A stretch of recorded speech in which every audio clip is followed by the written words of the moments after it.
Next item. Proclamations. Item B, proclamation declaring Herb Duncan Day. Thank you, Madam Chairman. I have a proclamation.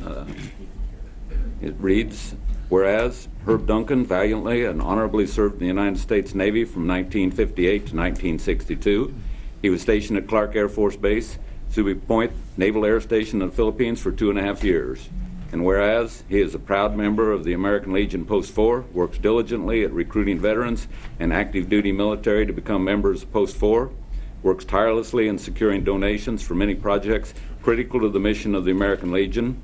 And whereas he is a pilot and became a colonel in the Commemorative Air Force, serving Jayhawk Wing Leader for 2 terms, the Commemorative Air Force awarded him the Silver Magnolia Award twice, the Special Service Award, and the Distinguished Service Award for his unmatched ability to lead. And whereas he found the Veterans Lectureship Group furthering opportunities for military veterans to tell their stories from their time in service via videos and presentation to schools and other public organizations. And whereas his volunteerism has contributed to the success of the Kansas Honor Flight program. He has been a leader of many volunteers in Sedgwick County to help raise over $300,000 annually towards the cost of honor flights. His efforts have enabled veterans from the region to travel to our nation's capital to visit the memorials and commemorate their service to our country. Now, therefore, be it resolved that I, David Dennis, Chairman of the Board of Sedgwick County Commissioners, do hereby proclaim January 17th, 2018 as Herb Duncan Day. He is commended for his service to our country. Do I have a motion on item B? Mr. Chairman, I move we adopt the proclamation. Second. We have a motion and a second. Any discussion? It's my pleasure then to present. Oh, I'm sorry. Madam Clerk, would you please call the roll? Commissioner O'Donnell. Aye. Commissioner Ranzoff. Aye.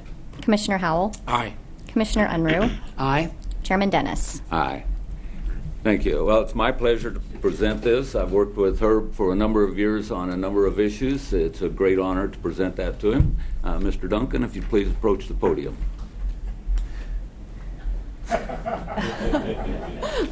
Just hope he hurts.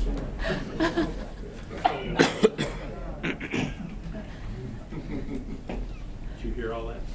I need to turn it up.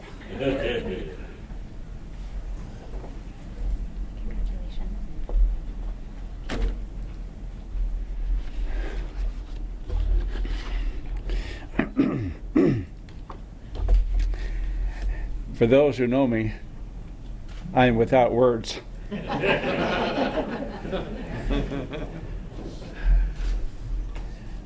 I'm sitting over here hearing what you're saying. I've lost my hearing. And all of a sudden, I heard my name.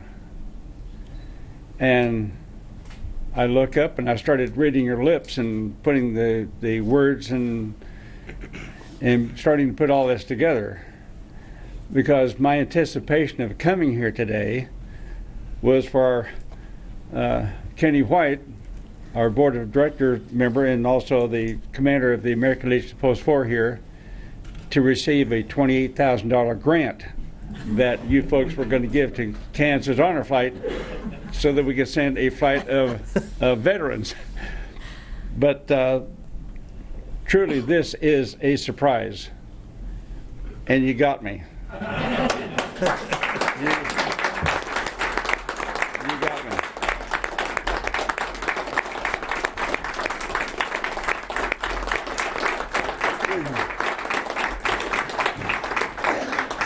You may be seated. But I do have a couple of thoughts I would like to share with everyone. We're Kansas Honor Flight, and we're on a mission. And our mission is to honor Kansas veterans, World War II, Korea, and Vietnam. And we raise the funds and we send them back to Washington, D.C. so they can visit their war memorials that were built for them by a grateful nation. And we've sent basically all of our World War II and most of our Korean War veterans. And because of the Vietnam era, I can't tell you how excited I am for this year. It's our 6th year we're now going to start to be able to send our Vietnam War veterans that they've been waiting so long to go. And each year we lose quite a few of these men and women, Kansas Vietnam War veterans. And now I can actually see this come to pass. We're going to be sending 11 flights this year, good Lord willing, and the cash flow keeps coming in. And I must say this, to the generosity of the public and for the business community out there that step up every year and donate money to Kansas Honor Flights so that we can complete our mission. And they never say no. We never have to beg for funding. It's the honorable thing to do. And for the commissioners, I thank you very much for this proclamation, and I just wish you the best. And also, one other thought that was going through my mind that I need to say.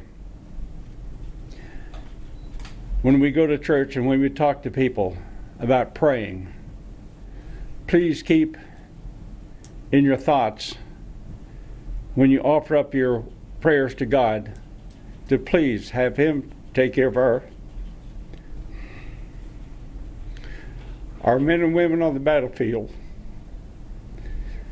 because their fight and their endurance is for freedom. And freedom can be lost in one generation. Please teach your children about freedom and the price that was paid by the greatest generation that saved our world to where we could have the freedoms and our Constitution that they uphold and defend. Teach our children about the Constitution of the United States and about our freedom. And I believe it's time for me to say thank you very much, and you got me. That's all I can say. So thank you all very much.